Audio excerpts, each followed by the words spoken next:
그 다음 문제. 피고인의 무죄 추정건입니다. 무죄 추정의 원칙에 관한 설명 중 틀린 것을 찾아라고 했습니다. 먼저 1번 지문에 피고인은 유죄 판결 확정 시까지 무죄로 추정한다. 뭐 헌법 조문 기본 중에 기본이죠. 맞고. 2번에 형사재판은 유죄 확정 전에 징계 혐의 사실이 인정되어 징계 처분할 때도 무죄 추정의 원칙에 반하지 않는다. 자, 우리 징계 처분이라고 했습니다. 징계는 형사 처분이 아니고 뭐? 행정 처분이죠. 네.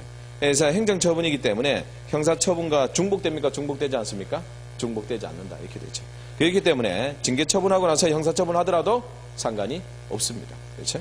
그래가지고 무죄 추정권 침해되는 것도 아니고 이중 처벌의 위반도 아니다. 그래서 2번 맞습니다. 3번에 파기환송을 받은 법원이 구속을 계속할 사유가 있다고 판단하여 구속기간을 갱신하고 피고인을 계속 구속하는 것. 자, 파기환송된 후에도 필요하다면 뭘 할 수 있지? 계속 구속할 수도 있죠? 그거 가지고 무죄 추정권 침해라고 할 수 없습니다. 그래서 원칙에 반하지 않는다. 3번도 맞죠? 여러분들 시험에 참 많이 나온 지문입니다.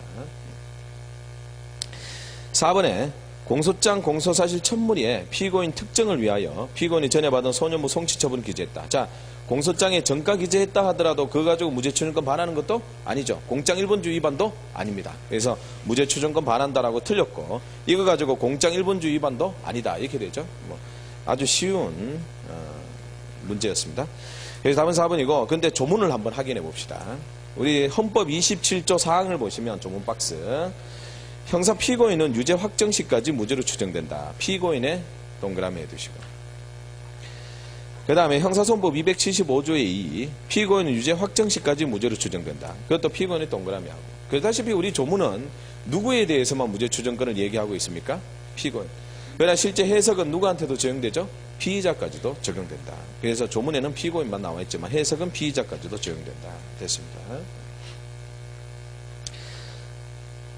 그 다음 문제 보시죠. 무죄 추정의 원칙에 관한 설명 중 가장 그래서 방금 문제의 경우에는 1번 지문, 그다음 1번 지문 84, 2번 지문 86, 3번 지문도 86, 4번 지문도 86 됐습니다.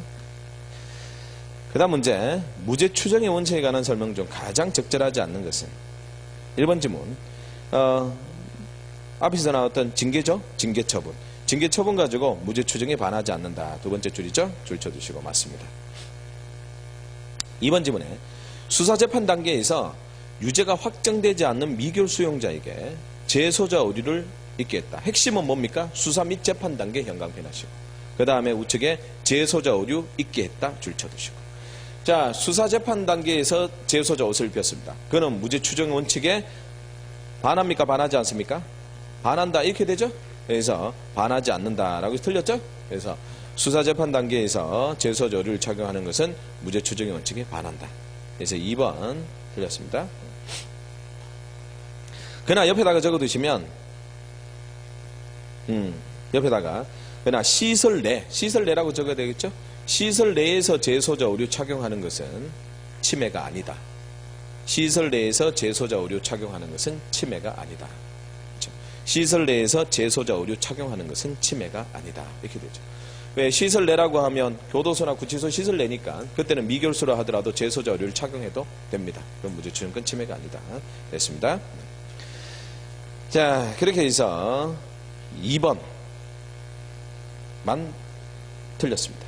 그 다음에 3번 질문. 미결 구금일수의 일부만을 본령에 산입한다. 자, 우리 형법 조문에 미결 구금일수의 전부 또는 일부를 산입한다. 이렇게 형법 57조 1항에 나와 있었지만 그게 헌법재판소 위헌 결정을 통해서 전부 산입한다라고 바뀌었죠? 그래서 이런 미결 구금일수의 일부만을 본령에 산입하도록 한다. 라는 것은 결국 이 무죄 추정권의 원칙에 반한다. 그래서 이걸 어떻게 바뀌었죠? 전부 산입으로 바뀌게 되었다라는 것. 오케이. 그래서 3번 지문도 줄 쳐두시고 맞습니다. 그 다음 4번 지문 앞에서 있죠? 됐습니다. 그래서 답은 2번. 자, 그 다음 문제. 진술 거부권으로 넘어갑니다. 이 진술 거부권에 관한 설명 중 틀린 것을 찾아라. 1번. 진술 거부권은 피고인 또는 피의자의 인권을 보장하고 무기평등의 원칙을 실질적으로 실현하기 위해서 인정되는 것이다. 자, 진술 거부권의 개념이었습니다. 2번 지문에 도로교통법에서 운전자에게 교통사고 신고 의무를 규정하여 벌칙을 강제하더라도 형사책임과 관련되는 사항에는 적용되지 않는 것으로 해석하는 한, 자, 형사책임과 관련되는 사항에 적용되지 않는 것으로 해석하는 한 줄 쳐두시고. 이게 핵심이죠. 우리 도로교통법 54조 2항 아닙니까? 예전에 50조 2항, 지금 54조 2항짜리에 바로 교통사고 신고, 교통사고 후 신고 의무 부과, 신고 의무를 두는 거. 자, 이걸 가지고 우리는 진술을, 그래서 교통사고 신고 의무를 부과한다. 이게 바로 진술 강요죠, 어떻게 보면. 그러나 이게 진술을 강요했으니까 헌법에 진술 거부권 침해냐, 침해 아니냐. 이게 문제죠. 침해냐, 침해 아니냐. 이렇게. 그러나 우리 헌법의 진술 거부권은 뭐만을 얘기합니까? 형사 책임에 관한 것을 얘기하죠. 형사 책임. 자기에게 불리한 진술. 형사 책임에 한정된다. 그러나 교통사고 신고 의무 부과하는 것은 이거는 형사 책임입니까? 아니면 객관적 사실 보고입니까? 객관적 사실 보고라고 했죠? 그래서 이걸 가지고 침해라고 할 수 있다 없다? 범위가 다르죠? 그래서 침해가 아니다. 그래서 결국 도로교통법 54조 2항은 합헌입니까? 위헌입니까? 합헌이죠. 그래서 그게 관한 얘기. 그런데 이제 그게 핵심에 결국 도로교통법 54조 2항 신고 의무 부과는 형사 책임과 관련되는 사항에 적용되지 않기 때문에 진술거부권 침해하는 거 뭐 아닙니다. 알겠죠? 그게 핵심이라고. 왜 이걸 강조하는가 하면 예전이지만 옛날에 여러분들 시험에서 어땠는가 하면 이렇게 나왔죠?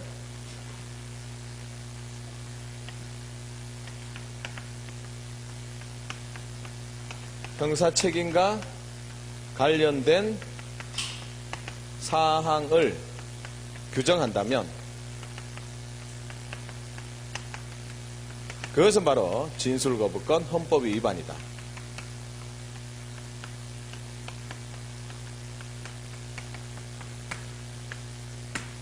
이렇게 나왔습니다. 이건 맞는 지문입니다. 알겠죠? 실제 판례를 응용했는 문제였죠. 실제 판례는 이 도로교통법 54조 2항은 형사 책임에 관한 내용은 단호나 다루지 않나? 다루지 않죠? 객관적 사실 보고잖아, 도로교통법. 그러나 형사 책임에 관련된 사항을 규정한다면 이게 가정이죠. 그렇다면 그때는 뭐지? 진술거부권의 침해다, 헌법 위반이다. 이렇게 지문이 나왔습니다. 그래서 다 틀렸습니다, 그때. 항상 판례만 기억하고 있다가 문제를 바꿔보니까 다 틀린 거예요. 알겠죠? 오케이. 그래서 이렇게 하나 적어 두십시오. 혹시나 또 모르니까. 요번 여러분들 1차 기출 때는 몇 개 지문들은 아주 옛날에 나왔다가 한동안 안 나왔다가 또 나온 지문도 있고 해서 또 이런 것도 하나 체크를 해 두십시오. 자, 그 다음에 3번 지문에 진술거부권이 보장되는 절차에서 진술거부권을 고지받은 권리는 진술거부권을 보장한 헌법 규정에 의해서 바로 도출되는 것으로. 이 제28레죠? 아마 오늘 10문제에 포함되기도 할 거고 아니면 다음 주 10문제에 나오는가? 그래서 진술거부권이 보장되는 절차에서 진술거부권을 고지받을 권리는 진술거부권을 보장한 헌법 규정에서 바로 도출되는 것으로 라고 해서 틀렸습니다. 바로 도출되는 것이 아니다. 요거는 아까 최신 판례 나눠준 문제 설명하면서 그때 할 겁니다. 오케이. 여기서 최신 판례라고 하고 설명 안 하는 것은 프린트 최신 판례 할 때 그때 아주 꼼꼼히 설명하니까 일단은 줄 쳐 두십시오.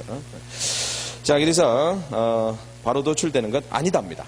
틀렸고 이게 어떤 얘기인지 대해서 설명하고 그래서 3번이 틀렸죠. 결국 4번 지문에 피고인이 진술을 거부하거나 거짓 진술을 하는 등 피고인에게 보장된 방어권 행사의 범위를 넘어. 자, 핵심은 뭡니까? 피고인에게 보장된 방어권 행사의 범위를 넘어 형광펜하시고. 자, 방어권의 범위를 넘었습니다. 방어권의 범위를 넘으면 마지막 결론. 그때는 가중적 양형의 조건으로 참작할 수 있다. 형광펜. 그렇죠? 주의하셔야 되죠. 방어권의 범위를 넘으면 양형의 조건으로 가중할 수 있다. 그러나 방어권 범위를 넘지 않는다면 그때는 양형의 조건으로 삼을 수 있다 없다? 없다. 이렇게 되죠. 그래서 핵심 단어는 바로 방어권의 범위를 넘어섰을 때 그 말을 기억해 두십시오. 그때는 가중적 양형의 조건을 삼을 수 있다는 거. 오케이, 됐습니다.